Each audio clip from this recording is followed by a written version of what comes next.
Good evening, everyone. You all could start heading towards your seats. We're going to get started in just a minute.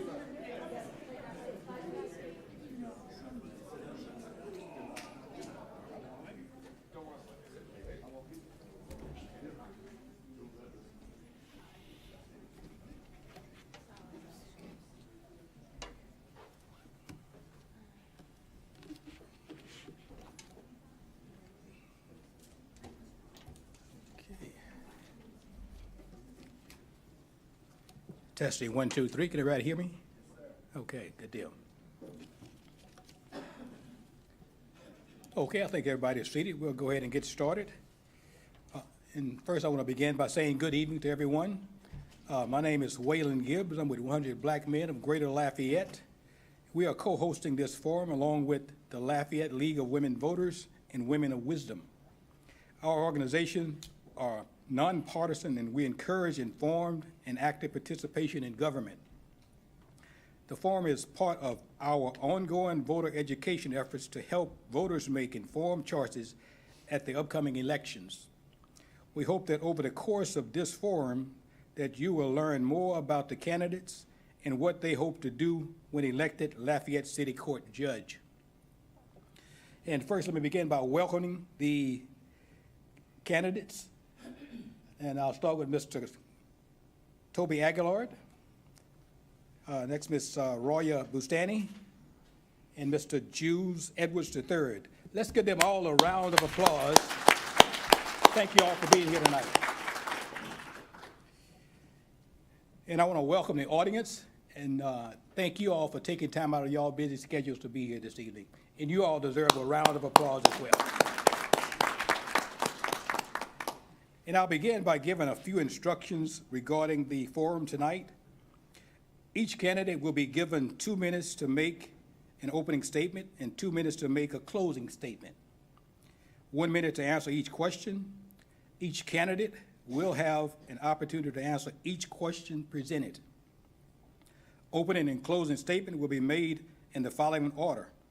And we did it what I call the Abe method, not Abraham Lincoln, but Abe is alphabetically by last name. And that's Mr. Aguillard going first, Ms. Boustany second, and Mr. Edwards third as we open. Opening and closing statement will be made, I just said that. We also have a timekeeper sitting in front, and she will alert you all to the time whenever there's 15 seconds remaining. She will hold up a card. Then she will hold up a stop card. Please wrap up your comments at that time. If you continue talking beyond the stop card, I will say thank you, and I will move on to the next speaker. Personal references about candidates are out of order. Please note cameras in the back. The forum is being live streamed and will be rebroadcast by AOC. Instruction to the audience.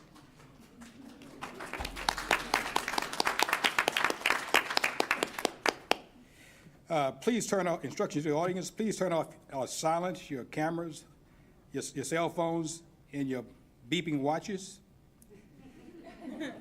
Please treat all candidates with respect and fairness. Please remain quiet throughout the forum. No clapping, cheering, or calling out, with the exception that after the closing statement, you may clap for all candidates. With that, we will begin with opening statements by Mr. Aguillard. Where would you like us to be? At the podium or? Podium is fine if y'all want to come down. For the opening statement, yes. Okay. Well, good evening, everyone. I want to first start by thanking all who made tonight possible and thank also all of you for being here.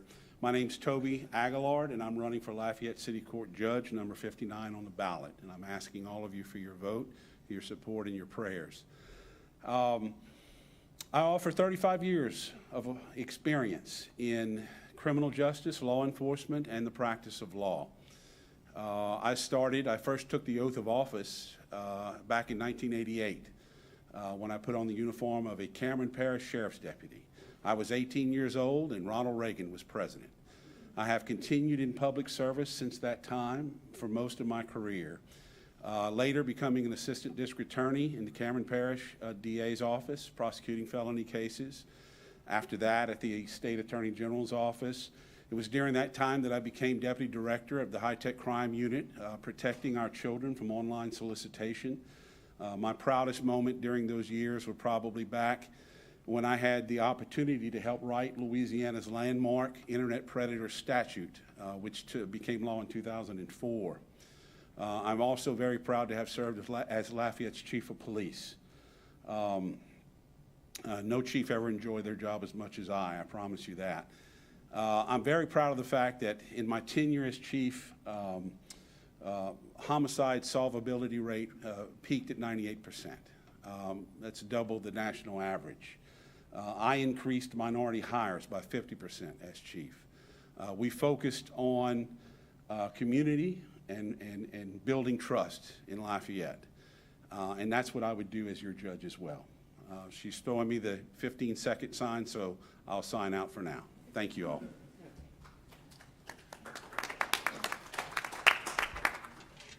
Good evening. My name is Roya, Boustany, and I'm so sorry I'm not a podium person. I'm currently an assistant district attorney here in Lafayette. I've been very, very blessed to have worked under 3 district attorneys now, and that's what I've been doing for a very long time. And so I'm from Lafayette. I'm proud, very, very proud wife of Alfred Boustany and mother of 3 very small children, 6, 4, and 2, Ace, Allie, and Jack. We're from here. We're from Lafayette. I went to public school here. Very proud graduate of Lafayette High School, University of Louisiana Lafayette, where I studied political science, and then Southern University Law Center.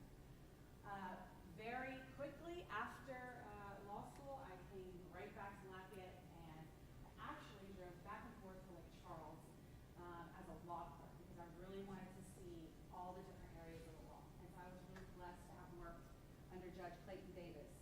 And then I did a city court circuit stint in the 16th JDC, which is Iberia, St. Mary, and St. Martin. And so I ran the city court circuit over there, and very, very proud of the work that I did as a public defender. It's really what catapulted me here as an ADA, and I'll be very honest, I went to law school to be a prosecutor.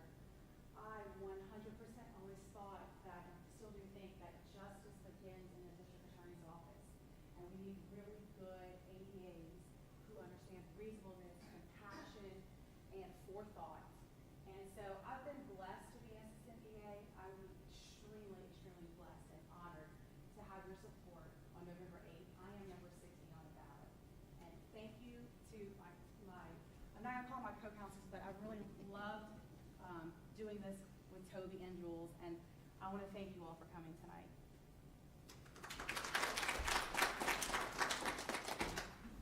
Good evening. I'm Jules Edwards, and I am also pleased to have an Okay. So I'm Jules Edwards, and I am also pleased to have been on the trail with these fine folks. I think it is fairly well known that I have lots of experience, and so, but lots of people have been asking me to tell some information about my personal life, because a lot of people know of me, but very few people know me.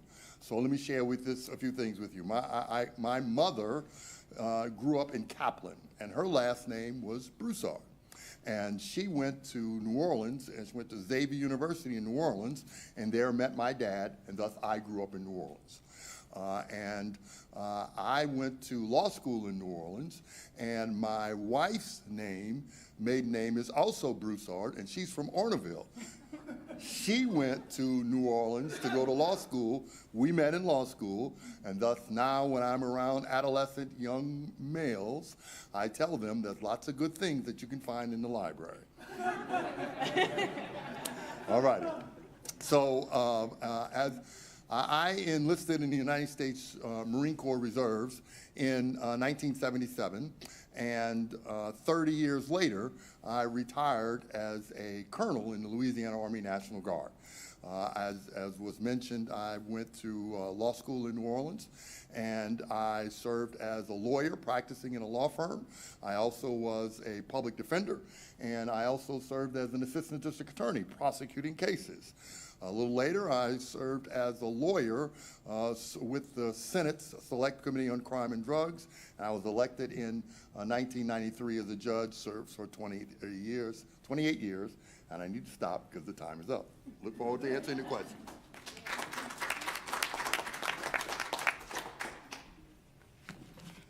Yeah, thank you all for those opening statements. Next, we'll begin the round of questioning. With Mr. Aguillard first. What do you feel is the single most important attribute to be a good judge? Explain why. Okay. An important attribute to be a good judge: fairness, having the compassion to want to assist people in their time of need. Typically, people find themselves in court because they have some need of some sort. I believe that judges have to be someone who can be fair, can look at all sides, can look at the law and apply it without bias, without any prejudgment. I think that is the most important thing in our judiciary. Someone that the community can have trust in. And that's the kind of judge I would be. Thank you. Yeah, I think actually I've learned this attribute being an assistant DA, really, and I think it's really you have to be able to sit down with an open heart and listen to people.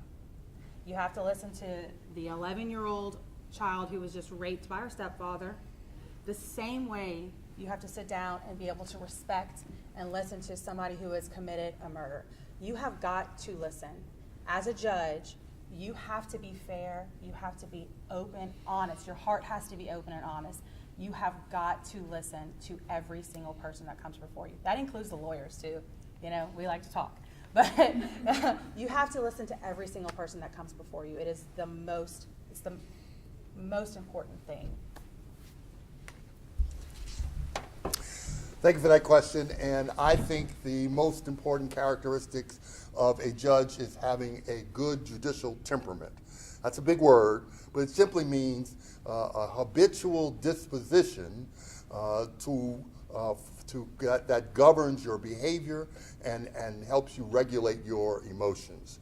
A judge has to be patient, dignified, humble, curious. All of those things I have demonstrated during the 28 years that I served as a district court judge. And when a judge displays that kind of good judicial temperament, that makes the litigants and the witnesses feel that they were really heard, right? And that also engenders respect for the court. Thank you. Okay. Next question to Ms. Boustany. Mm-hmm. What is your sentencing philosophy, and how can your sentencing decisions affect society as a whole? Individualized care, individualized casing. There is no two cases that are ever going to be the same, and I know that every single day. In my plea offers, when I'm talking to my defense attorneys, I want to know about the person. I want to know what they do, who they are, who their mama is, how they want to live life, and I think that's really important. I think at the end of the day, everybody wants to feel like they have been heard, that they have been respected, and that they feel like they are valued. And the only way to do that, the only way I do it every single day, like I did today in court, is to individualize the person, because there is no two cases that are just alike. Thank you. Mr. Edwards? Roya is absolutely correct. You have to individualize the sentence. That means that the judge needs to gather information, needs to be interested in receiving. Judges don't gather anything. Judges have to be interested in receiving and hearing and paying attention to the evidence about how the crime was committed, what harm was done to who, what will it take to repair that harm. The judge has to be interested and curious and want to know what information about the person who was just convicted of doing that wrongful thing, that wrongful conduct. The Code of Criminal Procedure provides certain factors that the judge must consider when making a decision. The aggravating factors, the mitigating factors, the judge has to craft a sentence that will hold the person accountable and make them more responsible. Mr. Aguillard?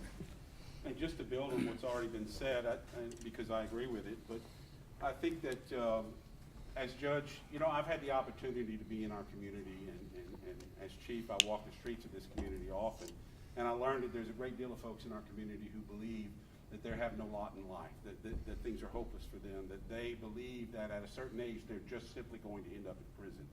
As judge, I can tell you that I will listen to the cases as they come forward, because no case is the same. I would consider it my job to help those who are hopeless find hope, and that is letting them know that I believe in them, that we can get them through and get them back on the right path, because that's what city court is for. It's the opportunity to get people who are starting down the wrong path onto the right path, and give them a sense that life is not hopeless, that they can live a positive, productive life here in Lafayette. Thank you. Next question to to Mr. Edwards. Mass incarceration is a major issue of our state and our country. In fact, for years, Louisiana has led the nation in the per capita rate of incarceration. Many individuals are serving sentences for nonviolent offenses with inadequate access to programs that provide them with the tools they need to become successful law-abiding members of society. Question is, does Lafayette City Court play a role in rehabilitation, and what is that role? I can tell you the Lafayette City Court absolutely has a wonderful opportunity to play a very impactful role in rehabilitation. And I will also say it provides an opportunity to produce a significant impact in providing habilitation. Rehabilitation means a person had achieved a certain level of functioning, they regressed and went down, and you need to get them back to that level of full performance. Habilitation means you need to work with people to get them to where they've never been before. And I ran to become a judge 30 years ago now, in order to, because the tough on crime philosophy that was producing the mass incarceration was causing so much harm. I was the person who brought innovative programs to the court, reentry court, drug court, mental health court, to get people on the right track, off the wrong road, onto the right road. I have a history of doing that. Mr. Aguillard. Thank you. So city court, much of what city court does is misdemeanor court. It's that opportunity for those who are going down the wrong path to help ease them into the right direction. As judge, I will take that seriously. I think in terms of sentencing, with misdemeanors, we're not necessarily sending anyone to prison, but it's that opportunity to assist those who may be on the route to prison, to divert them into being productive citizens.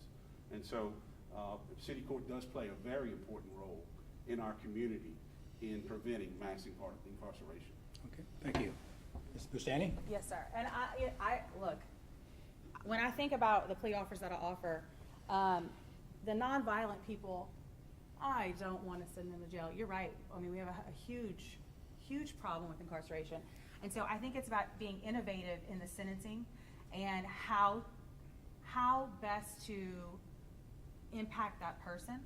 Make sure your victim has been heard and that if there's any restitution or anything that's owed. But a lot of the times we can utilize the resources that we have in this community. I'm talking about the nonprofit sector to be able to figure out individualized sentencings for these people. I mean, city court is not a court that is sending people to jail every day, and that is not I don't think that's what we want as judges anyways. It's definitely not what I look for as an assistant DA first and foremost. So, yes. Thank you. And the next question is to Mr. Aguillard. Over the past 2.5 decades, cost of incarceration in the United States has risen from over $20 billion to over $60 billion annually. Most states have some forms of rehabilitation and reentry programs, but what is the biggest payoff to society when returning citizens become successful and law-abiding citizens? The biggest payoff to society is to have folks not in jail and being productive citizens and being productive members of our community and with their families. I can think of nothing better.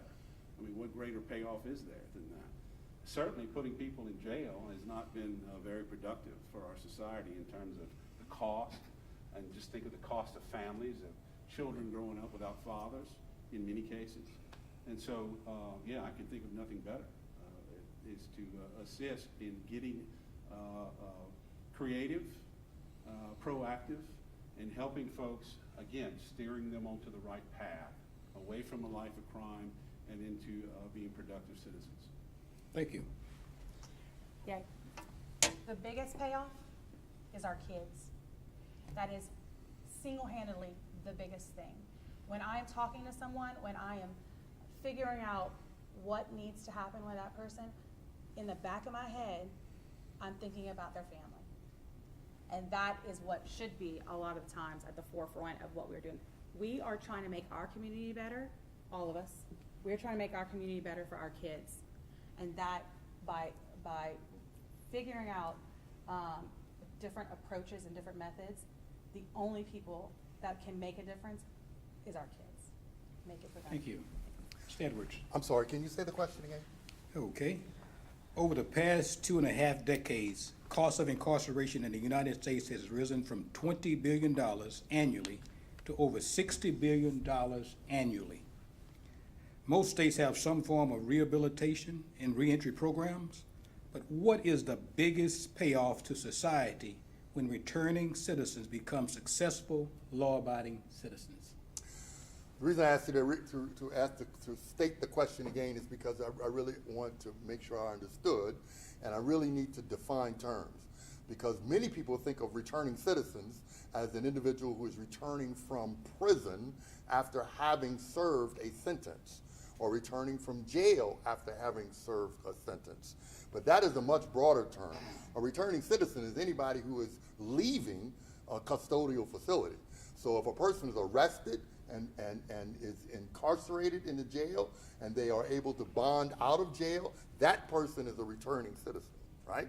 And the benefit of people returning is that our community has, if they return correctly, our community has an enhanced sense of safety, and we all have an enhanced sense of community in which we are tied together as people who are committed to the quality of life in our community. Okay. Ms. Boustany, Yes. did you answer that question already? Yes, Lost sir. track, okay. I did. Okay, thank you. For the kids, you didn't hear that? Okay. All right. We'll move on to the next question. And this goes to Ms. Boustany. Juveniles at the Bridge City Juvenile Detention Center have been in the news for several months. Juvenile officials have recommended that these youth be transferred from Bridge City to a secure setting at Angola State Prison. What is a judge's responsibility in determining whether these juveniles should be held at the largest maximum security adult prison in the country? Yeah, holding kids in Angola is not the answer. Very short. Holding children in Angola is not the answer. There are other means to get to figuring out what is best for that child, but holding them in Angola is not it. Okay, thank you. Mr. Edwards? Okay, so the fact that that is being considered is evidence of failure. The state of Louisiana several years ago committed to taking on what's called the Missouri model of providing juvenile corrections. And the fact that they are considering sending children to Angola is evidence that they've completely failed at implementing that model. Judges have determined who can be released from jail on bond, and judges determine who needs to be sentenced to jail. And the judge, when making those decisions, needs to determine, is this person a threat to society, or is this a person who can be, have their issues addressed in the community while society is still safe? I am the guy who has come up with very innovative ways to address people's misbehavior and correct them, get them off the wrong road onto the right road. I'm not telling you what I want to do, I'm telling you what I have done. Yeah, Mr. Aguillard. So we've all seen the headlines with increases in juvenile crime over the last few years. We've seen the headlines of the state trying to address these issues. Juvenile justice reform has been in the news now for probably 5 or 6 years, and we're watching our governor and our legislature struggle with that. And I think sending these juveniles to Angola may be a consequence of some failure along the way in trying to determine what's the best path for these kids. I mean, when it comes to what judges do, I'm not sure that any judge had any part in sending these kids to Angola, but it's my understanding that some of them have already been sent. I think it has more to do with the fact that the facilities, our juvenile facilities, are just simply not adequate, and that's something that Louisiana's got to address. Okay, thank you.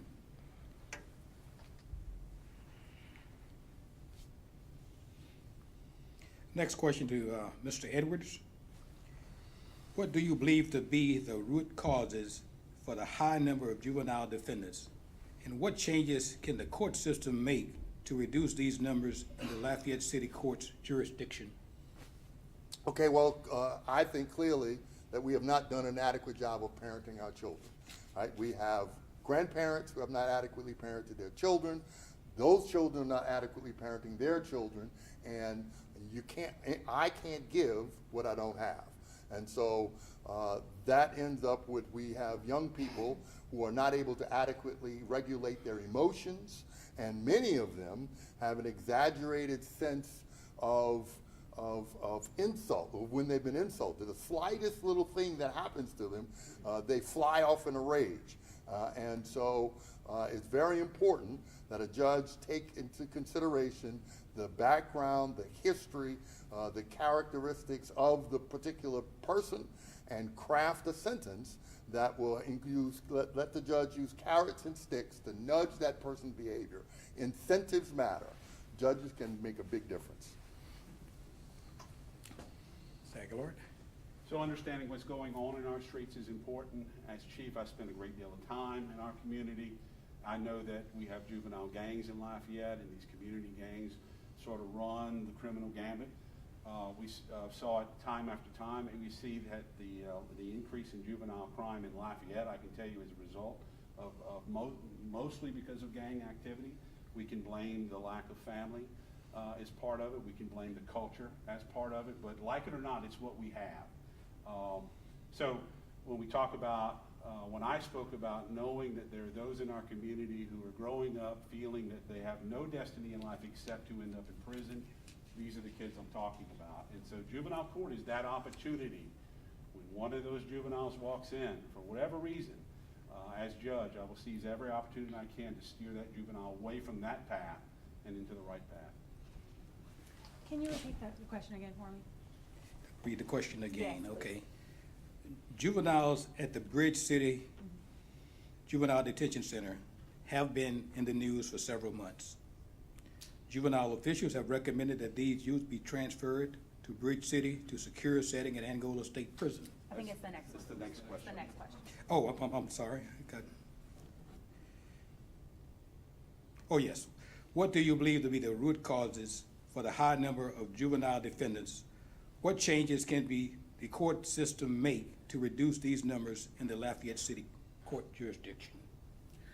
So I've been at a number of meetings in the past month, and juvenile crime has come up at every single meeting of every community leader.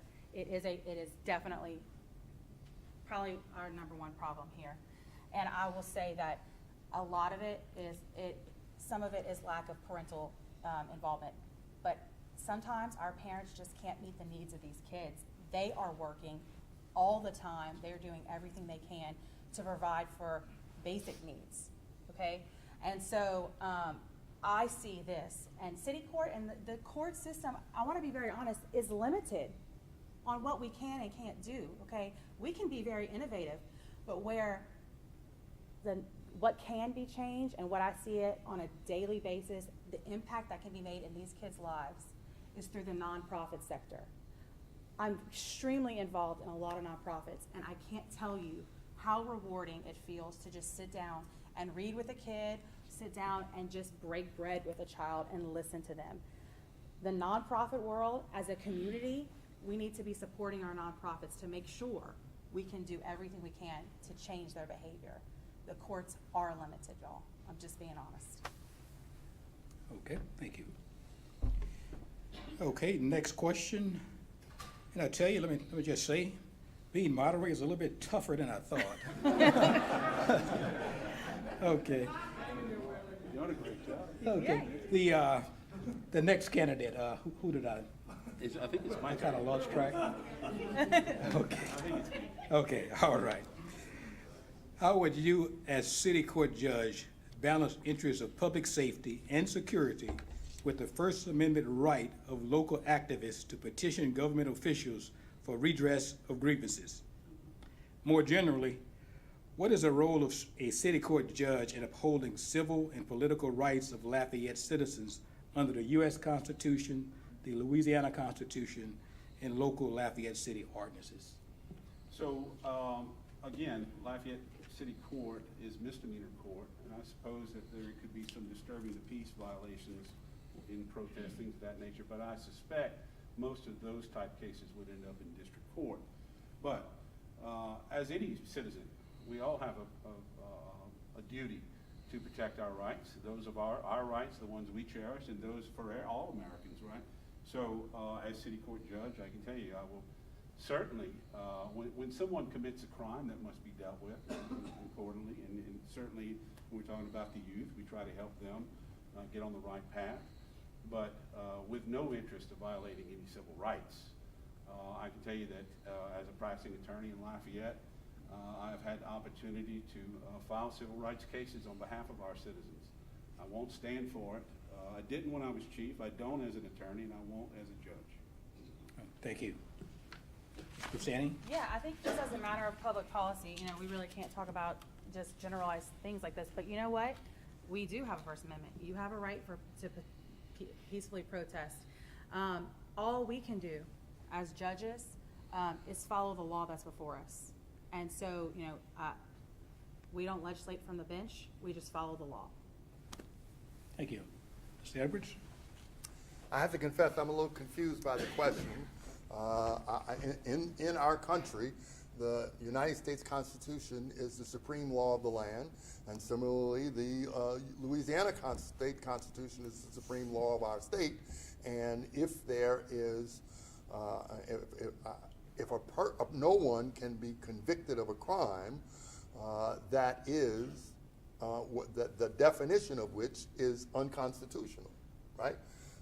And so I'm struggling to understand the context of this. I assume it has the question that is concerning, you know, should people be punished for exercising their constitutional rights? If that's the question, yeah, then the answer is obviously no, right? You have a right to exercise a right. You can't be punished for exercising a right. Okay, thank you. Okay, we'll move on to the next question, and it's to Ms. Boustany. Yes, sir. What specific changes will you make when elected to improve or strengthen operations at Lafayette City Court? What new programs, services are needed for City Court to become more effective? Yeah, so I think the first thing that you do is, you know, I hate to go in and say this is what I'm going to do. I really think that you need to evaluate what's going on in the court right now, and that takes a meeting of the minds of all the people that work in that court. We do know that there are some technology issues there. We are hoping, you know, to be able to advance that at some point. Judge Saloom is very excited about this e-ticket, and so it's really for public safety, for the police officers, for the effectiveness and the quickness to move the tickets into city court as well. But, you know, as far as what am I going to do, I'm going to go in and see what's going on over there, what works really well, and what they want to change. And by them and we, I mean the staff, the marshal, the attorneys that use that court, to figure out what it is that will best be the ability to move the court forward. Okay, thank you. Mr. Edwards? We all have visited with Judge Saloom, and he has described his plans to upgrade the computer system to bring us into the 21st century. Their computer system is very lacking, and I think that we should be able to have electronic dockets, the dockets published. I think an easy fix would be I have to say, people are really afraid to go to the courthouse, right? People have a lot of anxiety when they go to the courthouse.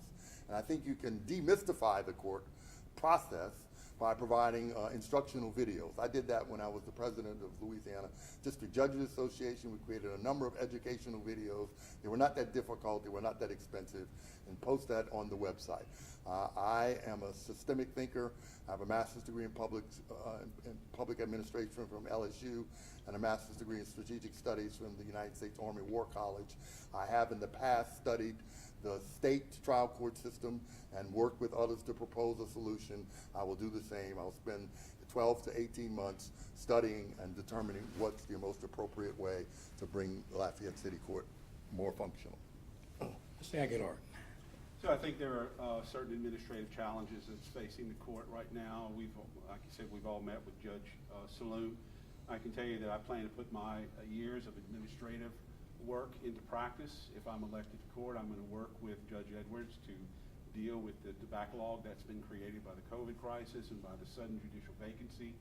I'm going to roll up my sleeves, sit down with Judge Saloom, figure out what works best, and we're going to get the court back on track. Okay, thank you. We'll move on to the next question, and this question is to Mr. Edwards. And it's a question regarding evictions.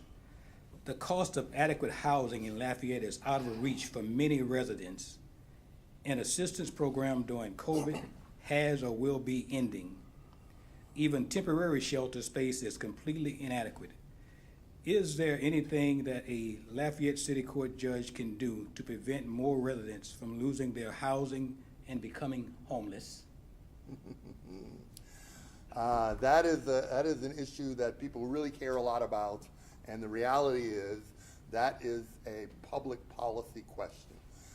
That is a question that needs to be resolved by the legislature, either the United States Congress, Louisiana legislature, or city council, because the law is what the law is. The judges apply the law to the dispute. The fix that came up during the pandemic is Congress provided money, right? And the judges facilitated a meeting between the tenant and the landlord that was seeking to evict the tenant, and those monies could be used to keep the tenant in the home. The reality is those monies are ending, right? The law is that if the landlord has proven the case and is entitled to an eviction, and the eviction is ordered and the tenant is not moved out within 24 hours, the judge is required to issue an order directing the marshals to go and physically remove the person from the home. That's a terrible circumstance, but that's the society we live in. Talk to your legislator and get that changed. Mr. Aguilar, thank you. So after leaving the PD, I went to work as managing attorney for Catholic Charities of Acadiana, and it was an opportunity for me to learn about the resources in our city, particularly when it comes to the homeless and people who may be becoming homeless. As city court judge, of course we have to follow the law, but it doesn't mean we can't point these folks into the right direction and connect them with the resources that are in our community. And as judge, that's what I would do. Ms. Annie? Yes, sir. Yeah. So I'm just going to follow up because, you know, we might not like it, but the law is the law, and we swear an oath to follow the law. But I would echo what Toby says, because, you know, Catholic Charities, huge nonprofit that helps people with homelessness. Smile, they go to city court. They are there, and they are trying to figure out what's going on. You know, they're in city court trying to help people right then and there. 232 Help, another nonprofit. We could be utilizing this, and they are a lot of times in city court. But at the end of the day, we just have to follow the law. Okay, thank you. And we're on the subject of evictions, and the next question is also concerning evictions. It's going to Mr. Aguillard. The court provides online forms for landlords desiring to evict tenants. What would it take for similar forms to be made available for tenants to respond online to evictions? Well, certainly the court can do a better job at informing the public about and put them at ease about the idea of coming to court. And Judge Edwards has talked about this repeatedly in some of the forums, and I agree with you. I think that we need to make an effort, a special effort, to help folks who find themselves in court for whatever reason it may be. Put them at ease, instruct them, help them find the resources they need, and explain to them the processes that must be happening as we go. And as judge, when folks are before me, I would make sure I take the time to explain the process in wherever we may find ourselves, whatever type of court hearing we happen to be in, so that even those who are not represented can make their path through court successfully. Okay, thank you. Yeah, I too, I don't think it would be very difficult at all, but, you know, honestly, this could be something that's done through the Lafayette Bar Association as well. They have a lot of online forms right now for people to go and fill out to then file in court. So it's not necessarily just city court that could do that. There could be other resources as well. Okay, thank you. Ms. Edwards? Judges can be effective conveners, calling meetings. I have done this in the past. Call a meeting so that all organizations and interested people can come to the table and describe and disclose what resources they have to bring to bear to address a problem. I mentioned earlier this business of creating videos. This simply could be done as well. You could convene a meeting of all the Lafayette Bar Association has a volunteer lawyer program. Acadiana Legal Services provides these sorts of programs, and we should be able to easily provide resources that describes what tenants' rights are and what tenants can do to effectuate their rights, to preserve their rights, vindicate their rights, and what agencies in town have resources to provide funds so that they will not be evicted. That's an easy fix. Okay. And the next question goes to Ms. Boustany.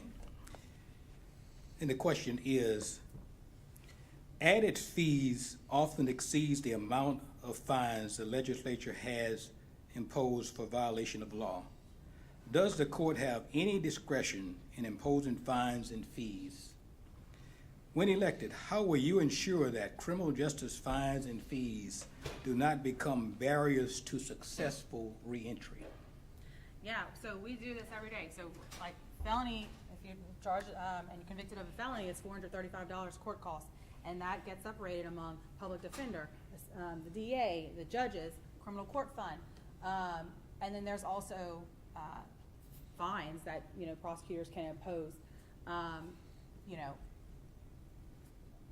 typically, unless there has been a fine that is mandated by state law, you know, that's not my normal course of business, you know, and so unless there's restitution that is owed to the victim. Fines, I much prefer having someone go out and do a volunteer day with Parish Proud or something else besides imposing a fine, because when people that are coming to court a lot of times are extremely, extremely income limited. And so, and judges do have discretion. as far as on the back end, getting rid of those fines. Okay. Mr. Edwards? All right, so once again, we have to define terms. There are fines, there are fees, and there is court costs, all right?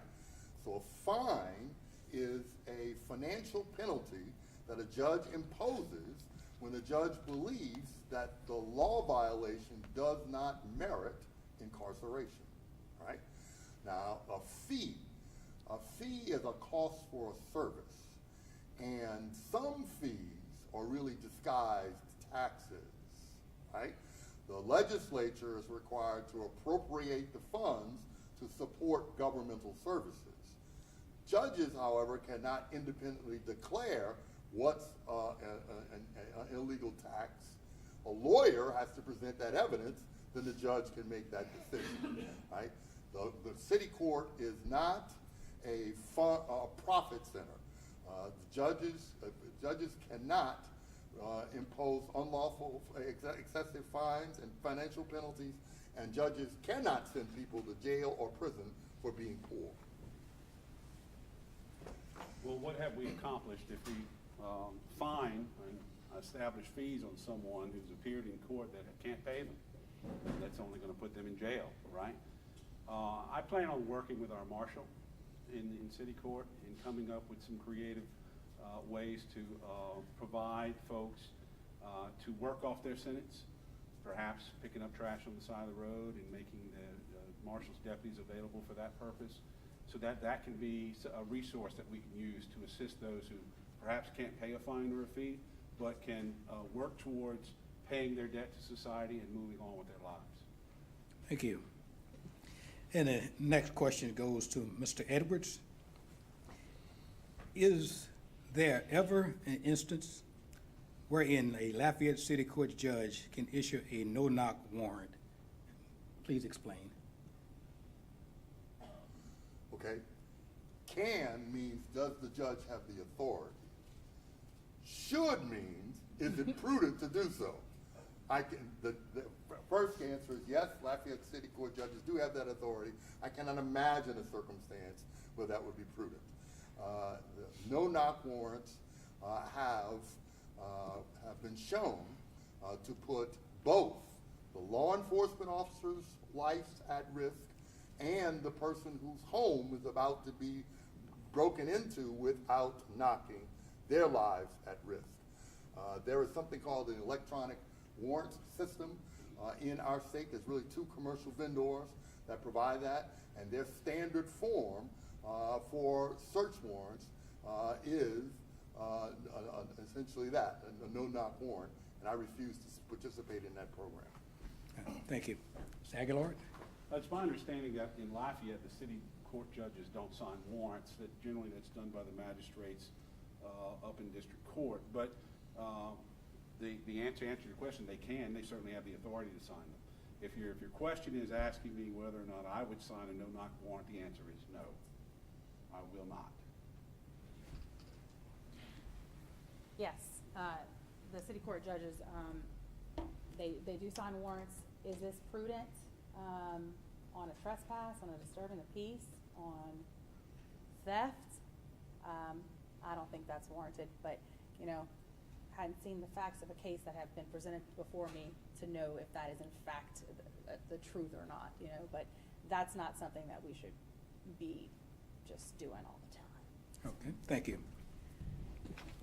And the next question goes to Mr. Aguillard. And the question is, how does or will the court make certain that all defendants appearing in city court, especially pro se and indigent defendants, are able to adequately present their case? So I would encourage everyone who appears in any criminal matter to utilize the public defender when they cannot afford an attorney of their own. That's what the public defender is for. You have a right to it under our Constitution. And as judge, I will do everything I can to encourage the defendant to take advantage of what society has provided in those cases, in any criminal case. Okay, thank you. Yes, most defendants, when they come to court, I'd say probably 98%, 99% of them have an attorney. And as a judge, you have to trust and create that level of expectation at the top that we work together when we don't, until we can't. And I say that because as an assistant DA, I work with public defenders we were in court all day. We were working, and Judge Colbert understands that we are working towards what is equitable and right for every single person. And until we really can't, we don't have a merriment of the minds where we have to actually go to trial, which, yeah, we go to trial sometimes. But otherwise, those defendants should be represented by the public defender's office. Okay, Mr. Edwards? Okay, I may have misheard the question, but I didn't detect that this was limited to criminal cases. In our country, it is very difficult in many instances to afford to hire a lawyer, particularly for the kind of cases that come to city court. And so many civil litigants will be in city court representing themselves, not represented by a lawyer. And I have in the past and will continue in the future to encourage civil lawyers to volunteer their time to represent people who cannot afford representation in civil cases. And similarly, in criminal cases, I have gone to Baton Rouge on several occasions to testify that all legs of the justice to school stool requires additional funding. We need more money for police officers, more money for prosecutors, more money for public defenders, and more money for the judges. I take the time to explain the case, the practice in front of the case that the pro se litigant is facing, so that they know what they need to do in court. Okay. Next question. Lafayette City Court is fortunate to have 3 highly qualified candidates vying for election. What sets you apart as the best candidate for election? Is it me first? Yes. Yeah. So, I am very lucky to have been a product of Lafayette. I absolutely believe that this city has raised me and has given me the values that I have now. I'm very thankful for Debbie and Nay, but a lot of the time I feel as though Lafayette and my educators have played a big part in what I'm doing today, and I kind of went on a thank you tour. With that, I became really, really engrossed in the nonprofit world. I give 100+ hours a month to the nonprofit sector in this community. I'm proud of what I do inside the courtroom, putting violent people away, giving second chances to the people who deserve it, but then after I leave, going to the Boys and Girls Club, to Acadiana Center for the Arts, sitting on their board, all the things that I've done. I've been so proud of that. Nonprofit work and the ability to be in city court for a very long time. I've got the longevity. I'm 36 years old. I'm proud that I could be in city court for a very long time, and I think that sets me apart. Okay. Mr. Edwards? So, as you heard me describe, I was in the military for 30 years. And that had given me an opportunity to work with a very diverse group of people as they are improving their virtues and reducing their vices and developing their integrity. That's very important. I was a judge for 28 years, and I think you would be amazed to learn the number of people that I encounter just walking the street who will say, "Hey, Judge Edwards, you sent me to prison." How'd that work out for you? Man, I didn't want to go, but I'm now with my children. My mother will let me go in her house, and she wouldn't let me do that before. I am with the mother of my child.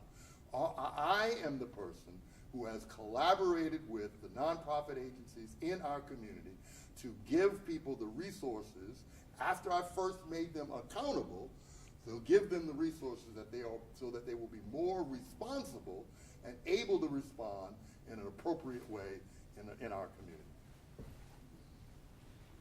Mr. Aguillard. And I offer 35 years of experience in the practice of law, criminal justice, and in law enforcement. You know, very fortunate to live in this community. We love this community. My wife and I have raised our children to adulthood here. I'm just in a position now. I'm in a time in my career and in my life that I can dedicate and offer this, my services to the public. And public service has always been where I belong, felt called to be. And so that's why I think I set myself apart a bit from the others. Okay, thank you. And the next question will be to Mr. Edwards. And the question is, how will your life experiences, morals, and values impact your judgment? All of those experiences have shaped me to be the person I am. And that causes me to recognize that justice means giving to the other that which the other is due. And it's also said that justice is what love looks like in public. I believe that when a person has done wrong, you recognize their dignity when you correct them, when you point out specifically, that particular thing you did was wrong. You missed the mark. This is what good behavior looks like, right? Do you understand it? You tell me what good behavior looks like. You understand it? Go and perform and come back next month, we'll talk about it. Did you make the mark? Atta boy, atta girl, congratulations. I give 4 affirmations for every one admonition.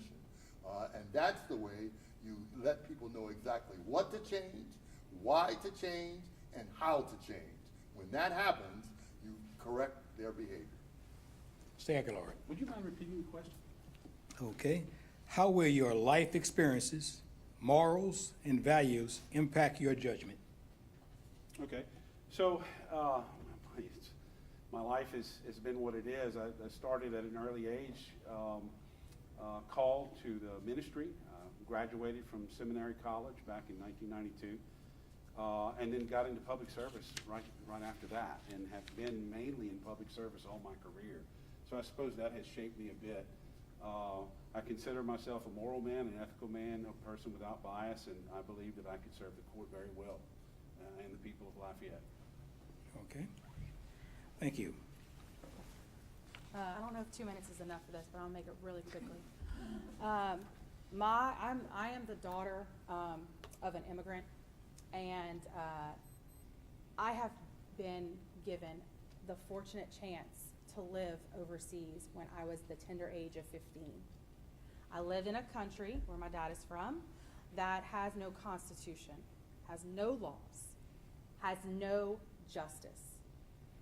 My parents taught me, and they made, real sure to make me understand the value of being an American citizen. That has shaped who I am today. Having girl cousins who don't have basic rights shaped who I am today as a person. I can't thank them enough for that experience, because without that, I would not be doing and administering justice every day as an assistant district attorney and believing that justice matters for every single person, no matter who you are, where you came from, without that experience. And I am so blessed and so thankful for that. Okay, thank you. And next question will be to Mr. Aguillard. And the question is, what can organizations like League of Women Voters, Women of Wisdom, and 100 Black Men of Greater Lafayette do to improve access and quality of justice dispensed in Lafayette City Court? Well, certainly. Look at what you guys have done tonight. This is the largest crowd, and we have the potential to reach much larger crowds that we've had in any forum that we've attended so far in this race.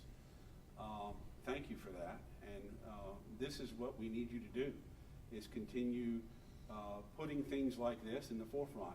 City court is important. It's an important part of this community. It plays a vital role, and yet there doesn't seem to be a whole lot of interest. And so That's an important part that you guys are playing in helping our community learn more about us, the candidates, about city court itself, and it's important in our society, in our community. So thank you, and please keep that up. Okay. Ms. Boustany? Yes, I thank y'all so much too, but you know what, to extend this out, having conversations, showing up, having meetings to figure out what pushes the needle forward is what we need to do. Regardless of where I am, I'm gonna be President-elect of Junior League of Lafayette next year, and I keep thinking in my head, how do I bring everybody together? And how do we have these types of conversations to figure out what things like juvenile crime, how do we address this? Well, the only way to address these types of things is everybody having a seat at the table. So I'm promising you, regardless of whether it's city court or somewhere else, if it's the DA's office, wherever I am, we will continue having these conversations because we've learned it is so important to have conversations and for people to show up. Okay. Mr. Edwards? Okay, I'm a bit of a word nerd, and so the definition at this point is love. Love means actively desiring and working for the good of another. And I see all three of these organizations doing exactly that. It's important, as Toby mentioned, that you continue the good work of informing the residents of Lafayette of the issues of the day, right? And it's also important that you continue to build up the skills of your members, right? You heard me talk about the problem that we're having with people not adequately parenting their children. So consider working to mentor parents, right? I know that you are, particularly 100 Black men, you're mentoring young people, right? And I need you to continue to do that, encourage you to do that. But think also about mentoring parents so that, because as Roya mentioned, they're overworked, they're overextended, and they need assistance. And so continue to do what you're doing and branch out to find additional ways to love the members of our city. Yeah. And I know all of you all have served in some capacity in public positions, and oftentimes you cannot be opposed to or in favor of legislation and laws, but you can testify as to impact on proposed laws. Can you share with the audience a time that you testified before a legislative body regarding impact of a particular law, and share with us the reason why you did it? It's my turn. You're starting with Roya. Yeah, I haven't testified before the legislature before. The one thing that I am extremely proud of what my office has done over the past, it's probably been about 4 or 5 years now, but all of the ADAs work together to be able to give our representatives the information that they need to be able to get 9 new warrants for assistant DAs here. And God, I wish we would have gotten 9 new warrants for public defenders too, or they needed the funding just like we do. But being able to explain the actual numbers, the metrics is what we need. And, hopefully one day I will be called upon by the legislature to testify because, I think having a seat at the table is really important. Okay. I'm also very thankful to our legislators who gave us the warrants because we really were backlogged. Thank you. Mr. Edwards. Okay, so yes, over the years, I've gone to Baton Rouge and testified on many occasions. And it's true that judges have slightly different ethical rules than other public officials. Judges are allowed to provide information to the legislature about the effects of proposed bills, right?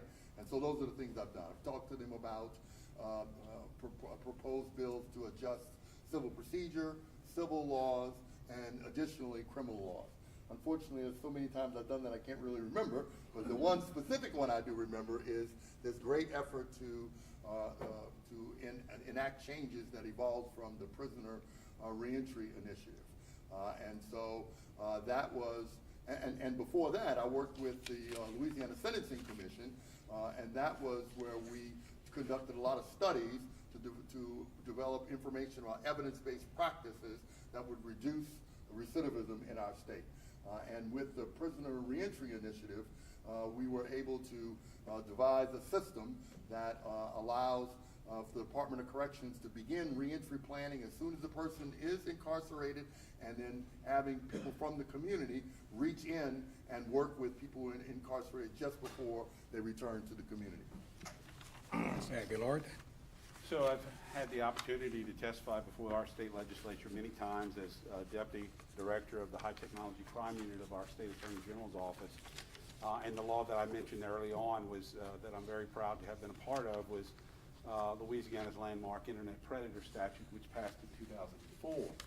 And a lot of the crimes we dealt with in the High Technology Crime Unit allowed for me to go and testify before legislative committees because it was all new, brand new technology, which required brand new legislation to deal with it. But the law that I'm most proud of, I suppose, in my career is when I was chief of police, I was able to lobby our city parish council and our mayor president in order to get the largest new pay plan passed for our police officers here in Lafayette to prevent them from leaving Lafayette and moving to Texas to serve there where they could make twice as much money. We were able to do that without passing a tax and doing it within the budget, and I'm very proud of that. Thank you, sir. Okay, we'll come to the part with our last question before the closing statement. And this question will be to each candidate. You have a pad in front of you and a pen. I'm going to read a question. And this is the test at the end. And I want you to fill in the blank. Okay, here we go. As Lafayette City Court Judge, individuals appearing in my court can rest assured that I will always be faithful and, fill in the blank, in carrying out the performance of my duties as Lafayette City Court Judge. You want me to read it again? Okay. As Lafayette City Court Judge, and this is you speaking to the audience, individuals appearing in my court can rest assured that I will always be faithful and, fill in the blank, in carrying out the performance of my duties as Lafayette City Court Judge. Just one word? One word.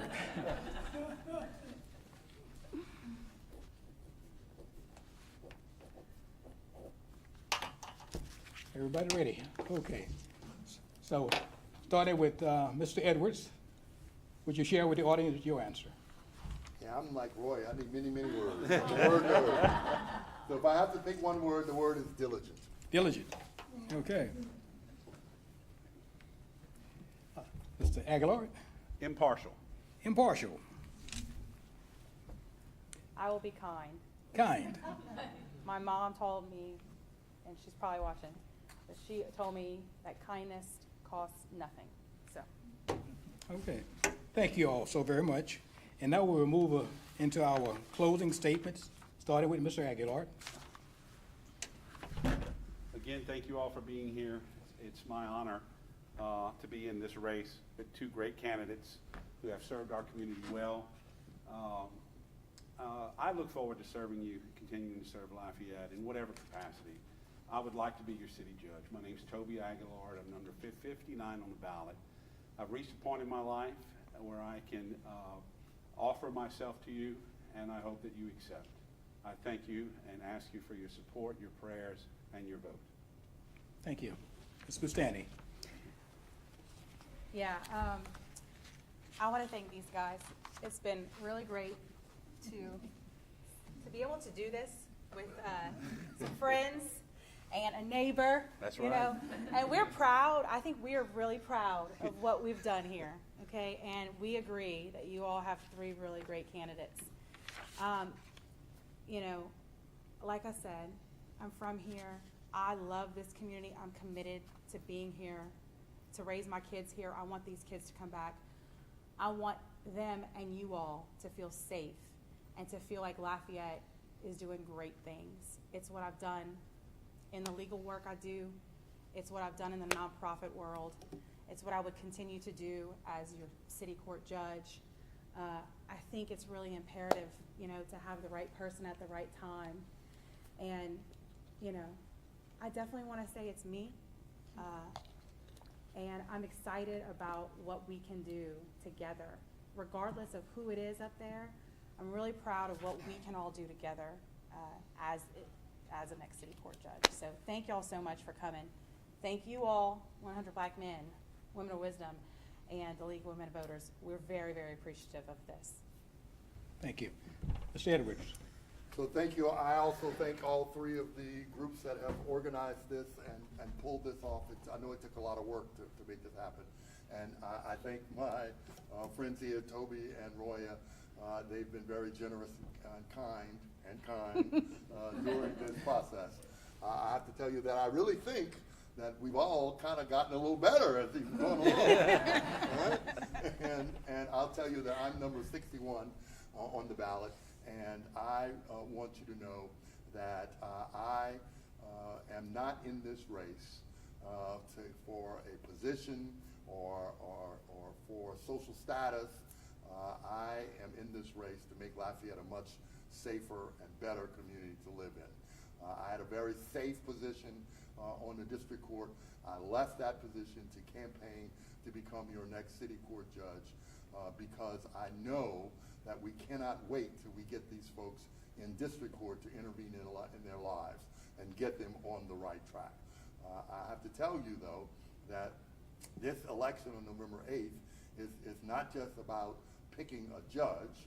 It's about starting a movement of getting everybody in Lafayette actively involved in improving the lives of our young people. Far too many of them, as Toby has described on multiple occasions, are hopeless. They're just hopeless. They don't think that they can fit into our society. And I need your help to join in with me to help them become hopeful and thriving individuals in our community, because that's the way to get them to repair the harm that they've caused, restore right relationships, and enhance our sense of community in our city. And when crime occurs, we clam up. But when our sense of community is enhanced, we feel more connected and more involved, more willing to be involved in our community. I'm going to need your help to accomplish all this. This is just the beginning. Number 61, Jules Edwards. All right, thank y'all. Let's give them all a round of applause.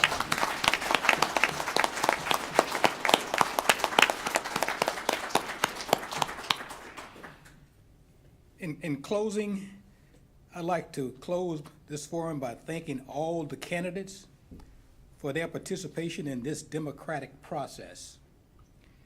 Thank you to the audience for your participation.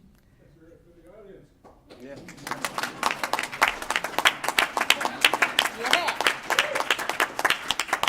And lastly, I want to thank the Lafayette League of Women Voters, Women of Wisdom, and 100 Black Men of Greater Lafayette for hosting the forum. Last thing I want to leave you with is please go out and cast your ballot. The election is November 8th. Early voting begins October 25th and ends November 1st. And also absentee ballots, November 4th, and it has to be in by November 7th. So please exercise that right to vote. Thank you so very much.